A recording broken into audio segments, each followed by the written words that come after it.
Why I think I fight. Do I enjoy it? No. Do I enjoy training? No. Do I enjoy cutting weight? No. Am I nervous? Yes. Do I think to myself, what am I doing? Yes. Completely. Unfortunately, it's one of those things you're either born with or you're not. And the only way I can explain it, to try and make it make any sense, is that if I'm not doing something which is either extremely difficult or extremely stressful, I'm in a perpetual state of crippling boredom. I can't explain it. I see other people live their lives and they're like, oh, I can't wait for the weekend because I want to watch this movie. I think who cares about a movie? You're looking forward to the weekend for a movie? Looking forward to the weekend to get drunk? Like, these things to me are so mundane. They mean nothing. And if I don't fight, if I'm not in a situation where I'm stressed or worried or concerned, I'm just perpetually bored. And boredom's crippling. If you're an intelligent person and you've got a good brain on your shoulders, you can't just sit there bored, you know? So most smart people take the academic route to avoid boredom. They learn, but that's never really interested me either. Although I've always been an intelligent guy and I've always done well academically, it never really interested me. And then I see people climb Mount Everest or jump off buildings or do base jumping, or the guy who jumped from space. People think, what's he doing? He's crazy. I understand. Because some people can't live normal lives. Some people cannot just function 9 to 5 office job, get drunk at the weekends. That is not for some individuals, and it's not for me. So I have to find something which keeps me physically tired enough to stop me going AWOL, and mentally tired enough. And I've chosen fighting, because without this, when I'm not in training, I wake up every day and think, okay, what am I gonna do today? It's 9 a.m. on a Tuesday, I'm bored, everyone's at work, I'm bored, and I'll end up doing something crazy. I'll either end up drunk or on the Eurostar, or, you know, it's just a random lifestyle, because I'm constantly looking for never-ending entertainment, and it doesn't exist. I think the only thing that could stop me fighting is if I had enough money to constantly entertain myself. Unless I'm a billionaire, I need something that keeps me focused and keeps me occupied in life. With fighting, I have to train twice a day, and I have to train hard, and the stress it brings in every aspect can replace fun, and my mind is occupied. It occupies me. It's the only way I can try and explain it. It occupies me, and I could never stop doing this even if I lost 100 fights, because I'm not built to live a normal existence. I can't do it. I couldn't just have a kid with some girl and sit at home and work a little bit and relax. I've never relaxed my entire life. I don't know what relaxing is. It's just not me. I was a 4-time kickboxing world champion. For 12 years, I trained 5 hours a day, 6 days a week.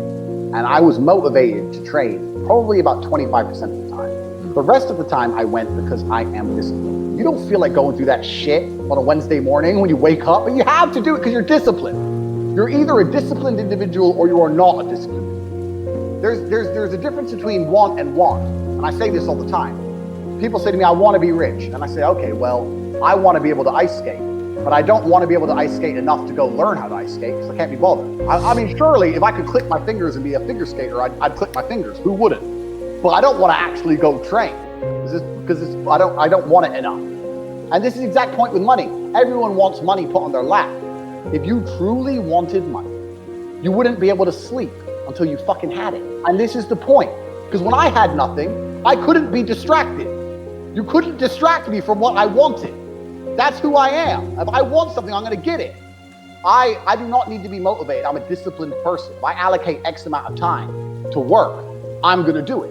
But that is the bottom line answer. It's discipline. You're going to have to work when you don't feel like working. That's how it's going to have to be, or you're never going to be eating. One of the only things in this world you can control is your state of mind. You can't control the weather. You can't control other people. You can't even control your health. You might get a brain hemorrhage. You might get hit by a bus. One of the very few things in the world you have genuine control over is your state of mind. You decide if you're a disciplined person. You decide if you're a happy person. You decide if you're a depressed person. These are things that in real time you can affect in your brain. This is all you can control on Earth. If you can't control that, then you're just a feather in the wind. And life's gonna blow you around and you might land somewhere good, you might land in dog shit, nobody knows. Your state of mind is what you should be able to control. If you can't wake up and say, today I'm making some money, and actually try your very, very best, and actually stay dedicated to that task. If you can't do that. Every man understands you shouldn't be complaining about things you cannot change. You have to play the cards you're dealt. To be born a certain height and then to sit there and go, what do I do? I'll tell you what you do. You become the best version of yourself, just like everyone else does. Nothing about the height is in and of itself enough value for me to be a valuable man. As a man, you build your value. You are born with the cards you're dealt. Sure, it'd be ideal. Look, I'd love to be 7 foot tall. I'm not. So it's the same argument. If you're 5'2", you need to become rich, strong, and funny, and charismatic, and interesting, and witty. If you're 6'4", you need to become rich, strong, well-connected. It's the same game. So to sit there and complain about it is asinine. All of you have a handful of aces. I don't think you understand that. You could have been in a car crash at 4 years old and lost your legs. Do you have any understanding of how lucky you have been? This is pure luck. There's only luck has kept you fully able-bodied, sitting there, capable of learning and listening and becoming something. You don't really need to be that tall if you're important and rich, and when you walk in the room, you think when fucking Mayweather walks in the room, people give a shit? Fix that frame in your mind. You are viewing yourself as a short man. Stop it. Walk the fuck up and be the man. You talk a lot about purpose, why we are created as humans and why we're here. Like, what is the purpose of life? Why have we been given life? I think we're here to struggle and to learn. I don't think we're here to be happy. That's why when we keep going back to the happy argument, I've always found that kind of frustrating and annoying. Yeah. When someone goes, oh, but I want to be happy. Why? Why? Why do you want to sit there and laugh? Like you were happy your entire childhood. That's your happy days. You're allowed to be happy as a kid. It's all over now, right? You're a man. You have responsibilities. I think we're here to do important things, and important things are going to be difficult, and they're going to be hard, and you're going to get frustrated. But that's what gives you purpose. I think we're here to struggle. I think we're here to endure pain. Yeah. I think we're here to just see how hard we are to kill. I think that going through terrible things and living through them and coming out the other side is one of the most fantastic things about being human. I think that it's almost like once you understand what life is really about, there's no emotion which isn't enjoyable. The only emotional state which can be seen as detrimental is feeling nothing at all. But if you're sitting at home and you're feeling truly heartbroken, at least you're feeling something, right? And I think that's the whole part of being human. I think we're here to struggle. I think we're here to go through pain. I wake up each day and go, what can I attack? What problem can I solve? And look at history. Why did Genghis Khan wake up and want to conquer the whole world? Why did Napoleon conquer the world? Why did Alexander the Great conquer the world? Just wake up and just say, give me this, give me that. I want all of it. Yeah. There's an army there. They're really big. We're better. It's intrinsic. You need to go and conquer. That's the purpose of life. You believe that God created us. So why did God create us to struggle? Because if you don't struggle, you don't learn. God created us to learn and understand ourselves and understand other people and understand the world. And what did I say earlier? I said that you don't learn a lesson without pain. So you have to struggle to learn anything. There's only two ways to learn things, the hard way or the harder way. If you're smart, you can learn the hard way. But in my experience, 99% of the planet only learn the hardest possible way. If you want to feel happy inside of yourself, and you want to feel content, and you want to feel stable inside of yourself, you need to live true to God. And I'm not saying you can't drink a little bit of alcohol or not party or not have a little bit of fun, but you have to be a good person. I don't believe in the societal paradigms in which they have tried to construct this idea of happiness. I don't believe or subscribe to the way that happy and sad is currently understood by the masses of the population. I think if you are anything less than absolutely distraught, you are happy. You're a version of happy. It's like saying gray is a version of black, right? No matter how light the gray is, you can still call it a version of black. And unless you've gone through an event, which hopefully doesn't happen too often, like the passing of a family member or something that's truly destructive and detrimental to your mindset, besides these events, which hopefully only happen a few times in your life, you should be happy. If you're not crying or paralyzed in silence due to the absolute magnitude of a detrimental circumstance or the absolute magnitude of a negative event, then you are a version of happy. So I am always happy is the short answer. I don't believe in not being happy. I don't believe in not saying to myself I'm happy. I'm always a version of happy. And this idea of chasing happiness and always being concerned and preoccupied with how happy you are is actually the biggest mistake that a lot of people make, I think, in the world today. Especially men who wake up and go, oh, I don't really feel happy, so I need to get happier. And that's how they end up down a hedonistic path of drugs or alcohol or gambling, chasing pleasure. I don't care how I feel. I don't care if I feel happy or sad. It doesn't really affect what I do each day. I do the exact same things. I act the exact same way. I don't care. I don't put weight to the significance of the emotion. So I always consider myself a happy person, but if I woke up and I was slightly less happy one day than another, it wouldn't affect anything I do and I wouldn't put any relevance to it. I'm human and that's life. So yeah, am I any happier now that I have hundreds of millions of dollars than before I was broke? Not really, but I was never unhappy. I'm the same state that I was then, that I am now. I have work to do and I will do it. It's as simple as that. Well, also there's no light without dark, and there's no joy without pain.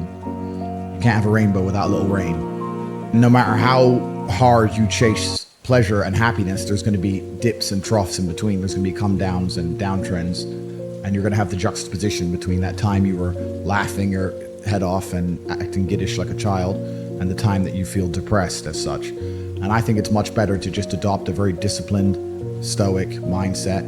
I'm always the same base level of happy regardless. If I lost all of my money today, I would be the same happy.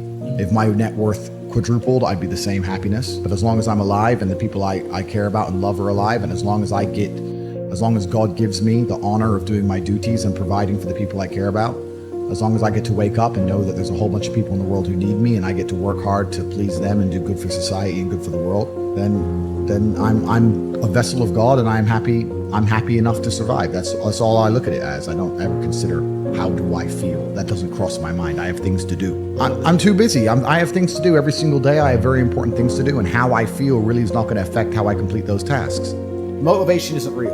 Everyone says this. Motivation is not real. Discipline is real. I do not feel like training, but I still train because I'm a disciplined individual. You don't get to go through life only doing the things you feel like doing. So this is down to you, my friend.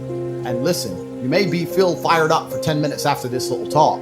You're not going to feel fired up forever. You need to put systems in place. You need to get discipline. You need to get an atmosphere of people around you who are going to keep you accountable and not make it easy for you to continue to be a fucking nobody. And then you're going to fix your life. Otherwise, you're going to stay a nobody. You're tired. You don't want to work. You want to go to sleep and just relax. You do it anyway. That is the most basic imperative of the masculine frame, which has been destroyed in real time. They are trying to convince you that you should act how you feel. You should show more of your feelings. If you feel this way, you should show it. If you want to cry, cry. What I'm saying is the reason they're trying to bring out emotionality in you is because of exactly what Myron said. Most of the time, you don't feel like doing the things you're supposed to do. But the true masculine frame throughout history was doing the things they didn't want to do, but they knew they had to do because they had honor and duty. That's what honor and duty means. Do you think the men on the Titanic wanted to stay on the fucking Titanic? No, we're men. We have to stay. We're scared, but we must. It's our duty to let the women and children on the lifeboats. This is masculine duty. A good man controls himself. I have absolute self-control. Emotional control is absolutely and utterly important as a man. I'm saying that you need to understand as a man, there are certain principles under which you act, regardless of how you feel. I can wake up in a terrible mood. I can wake up sad.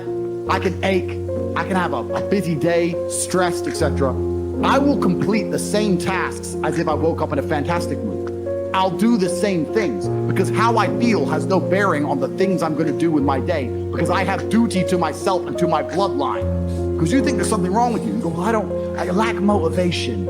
I don't have the motivation to go to the gym. Well, here's the newsflash. Neither did I. And I still did it. So now what are you going to say? Now you have no excuse, right? Oh, you're scared to get in the ring. So was I.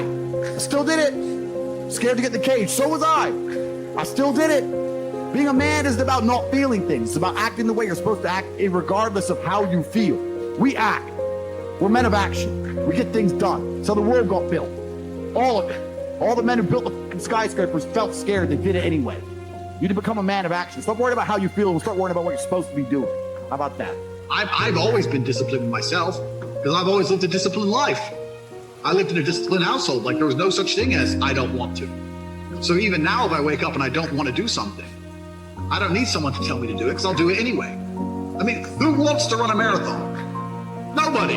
Who wants to do that? You just do it, don't you? Because, you know, it's the thing you're going to have to do, and you have to blood, sweat, tears. There is a version of the world where you can feel things and really not give a f- how you feel. Like, if I feel sad, it does not change how I act, and it does not change the things I do. If I don't feel like going to the gym, I go to the gym. If I don't feel like working, I will still work. If I wake up in a happy mood and I have a business to run, if I wake up in a sad mood, I have the same shit to do. I'm going to get it done. So where's the importance of it?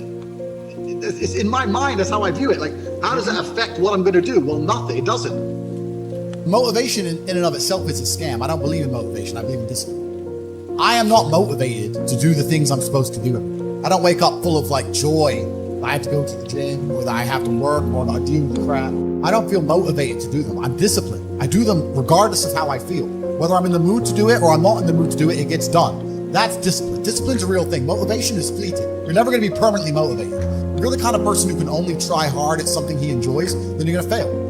If you truly want to win, you can't only want to win when you're happy, and you can't only want to win when you're motivated. You're competing against men like me who will perform even when it's raining, not only when the sun is shining. And if you're going to be the kind of person who can only do it in one of those scenarios, you are going to lose. You must be prepared to perform all of the time. I have a lot of people who message me and say, I struggle with motivation. And my answer is simple. Then stay a loser. If you can't find the motivation to not be a loser, then I strongly recommend you just stay a loser, stay in your lane, stay out of my way. I have no time for people who cannot find the motivation to fix themselves and fix their own lives. I've been the kind of person who will perform 7 days a week.